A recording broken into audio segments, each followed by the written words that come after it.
Hey, what's going on everyone? Matthew from therighttrader.com back today with another daily crypto update. In today's video, I'm going to talk about some news as well as have cryptocurrencies finally hit rock bottom and are they ready to move back up?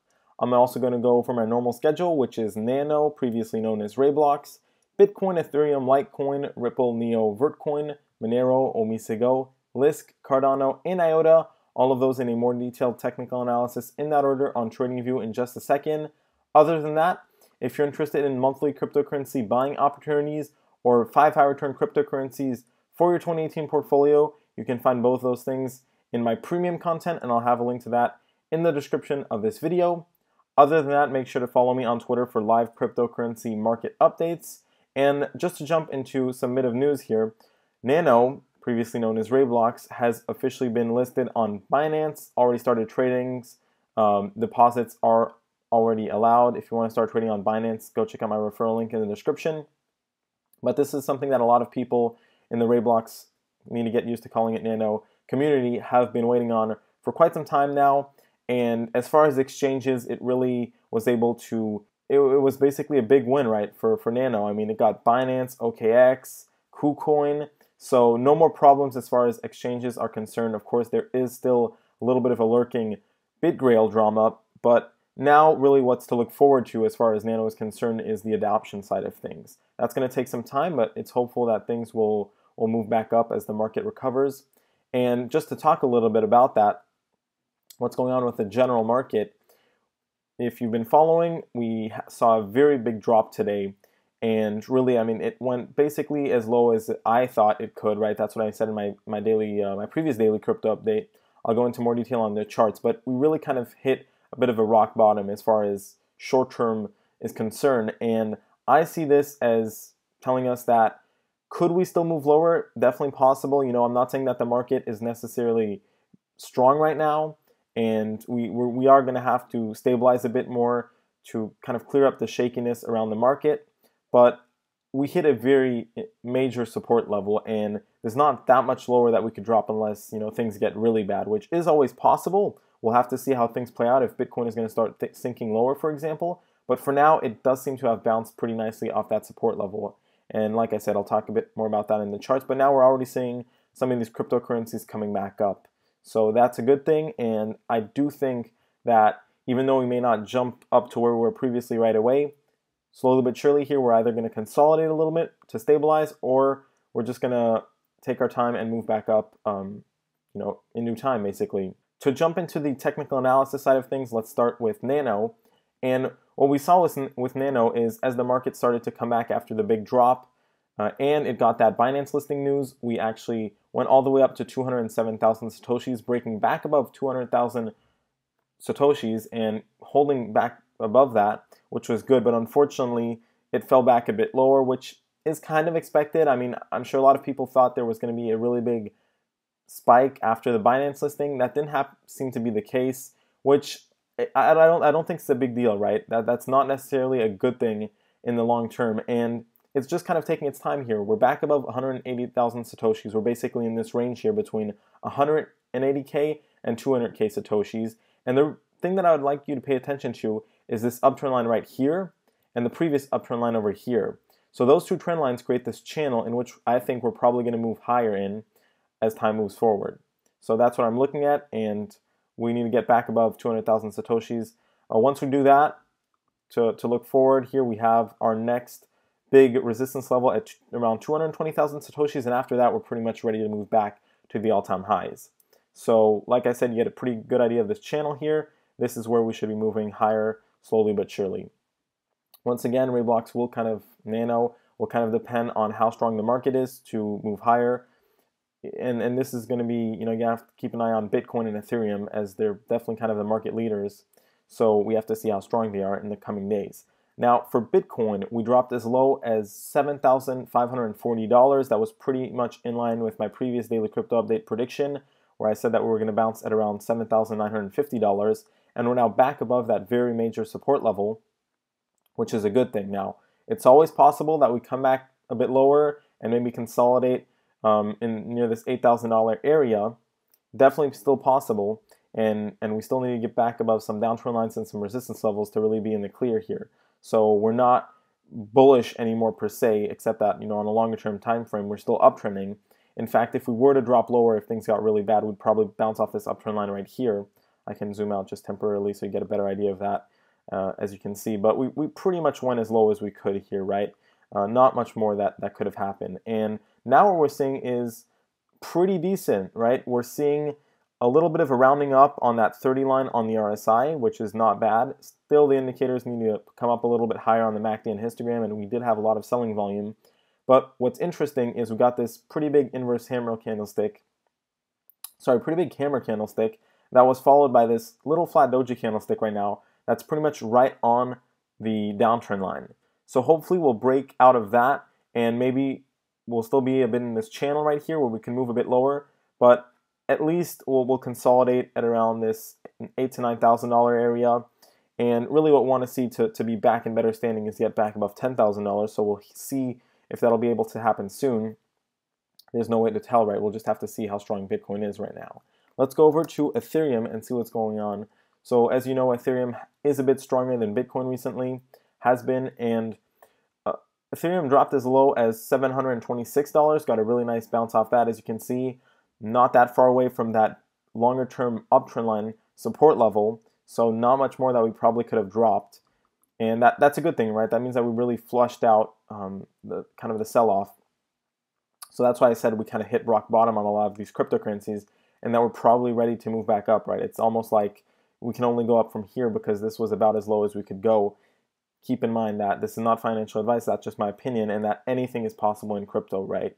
We never know for sure, but technical analysis can definitely be a good guide. Indicators still a little bit weak. At least now we're back above $900, hovering around that support level there at $917. So it'd be good if we could see it climb back towards that $1,000 mark now. Probably going to consolidate in between $900 and $1,000 for the time being. And then we still have the shorter term downtrend line that we'd like to get back above. Let's go over to Litecoin and see what Litecoin has been up to throughout all of this. So Litecoin's still looking a bit weak, actually.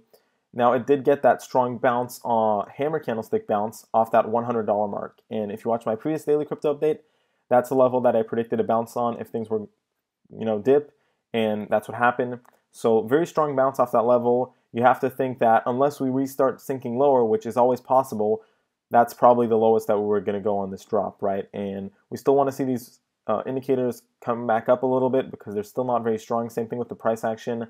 Ideally, we want to get out of this downtrend line and back above that $145 mark to be in better standing right now for Litecoin. Let's go over to Ripple, which, as you all know, has now dropped back below $1. And actually, just a few days ago, I mentioned that if we're going to drop below $1 on Ripple, I took that as an indication that we were going to see a pretty big market sell-off, and that's exactly what happened, right?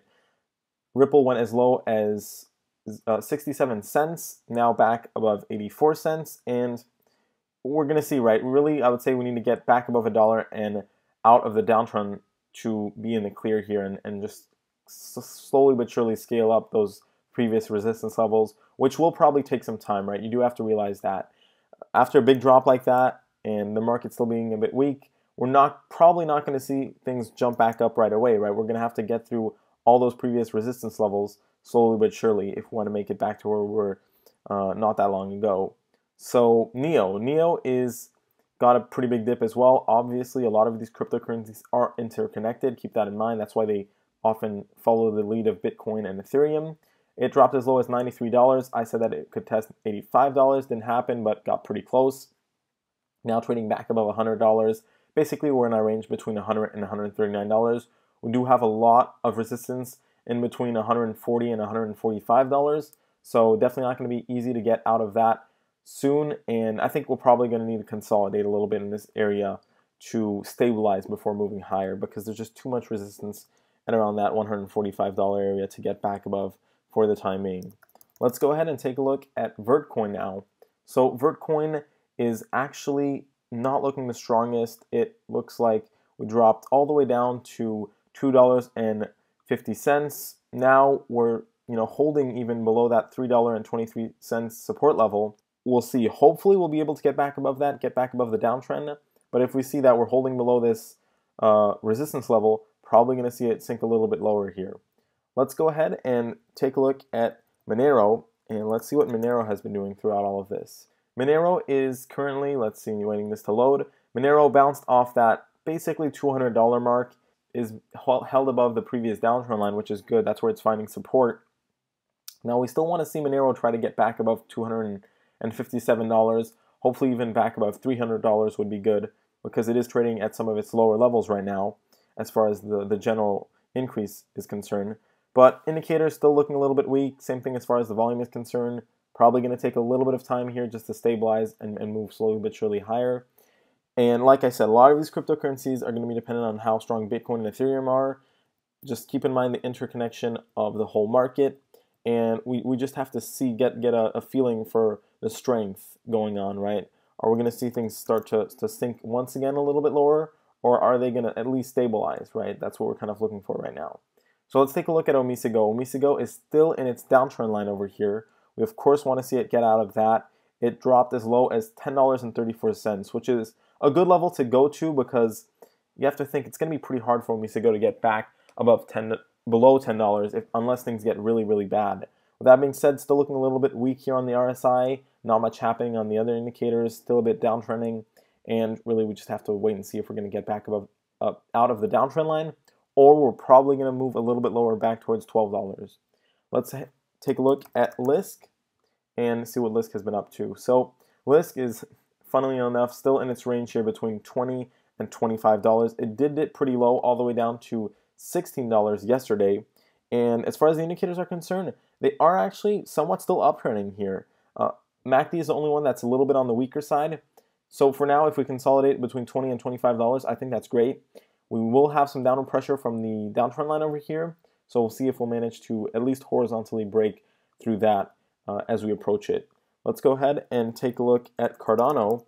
Now Cardano was one of the stronger cryptocurrencies out there. It did experience quite a bit of weakness recently. We can see that we dropped as low as 3,700 Satoshis. And if you've been watching my previous daily crypto updates, I actually called this move, pretty perfectly. I said that we're going to go back to this 4,000 Satoshi mark. That's exactly what happened. We have found support there. We're also finding support on our previous downtrend line, which is good. And we can see that we got this massive hammer doji candlestick, and now we're actually dropping a little bit more. So we'll have to be careful with that, see if we're going to come back to that 4,000 Satoshi level. And we definitely want to hold above that. Otherwise, we're going to drop down to 3,000 Satoshis. So anything is possible at this point. I look for a bullish signal being breaking out of the short-term downtrend line right here, right? So we'll see that. If that's going to happen, it should happen pretty soon, or we're pretty quickly going to drop below 4,000 Satoshis. We'll get a good idea of what's going to happen within the next few days. As far as the indicators, still downtrending, unfortunately. And let's take a look at IOTA, see what IOTA has been doing.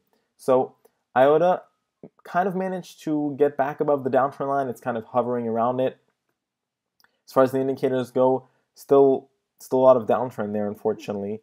And it bounced off that $1.50 support level. Doesn't look like it's going to drop much lower than that. That's already pretty low. And one good thing, though, the fact that we bounced off that level is that we actually have a little bit of an uptrend now, right over here. I can go ahead and modify that a little bit, actually. But what we see happening is a little bit of an uptrend here based on this big drop that we had not that long ago. We made a higher low. So that could mean that we're going to find support here and move higher. But right now, it's a bit early to tell because it's really on these support levels, and we could see it drop lower, right? So within the next day or two, we'll have a good idea of if we got to bounce off this, or if we move back to $1.50, or maybe even closer to $1.13. With that being said, everyone, this is the end of the daily crypto update. I hope you enjoyed this video. If you did, please make sure to leave a like and subscribe. Make sure to check out my premium content and to follow me on Twitter for live cryptocurrency market updates. Thanks for watching, everyone. Have a great day.